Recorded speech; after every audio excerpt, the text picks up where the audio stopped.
السلام عليكم يا رجاله، اخباركم ايه؟ ان شاء الله كله يبقى زي الفل. بالنسبه للمسابقه احنا اتكلمت عليها وقلت لكم، بس ما اديتلكوش الميعاد بتاع النهايه. الميعاد النهائي هيبقى يوم 25/12.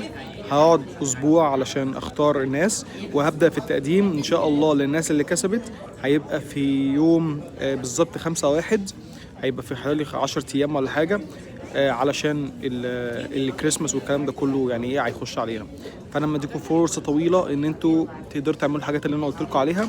تقدروا تخشوا على الفيديو، وبرضه احط لكم في الديسكربشن لو الناس مش عارفاه.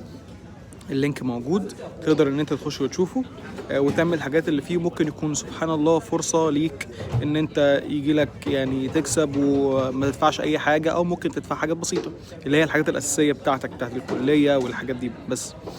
وان شاء الله ربنا يوفق الجميع. السلام عليكم.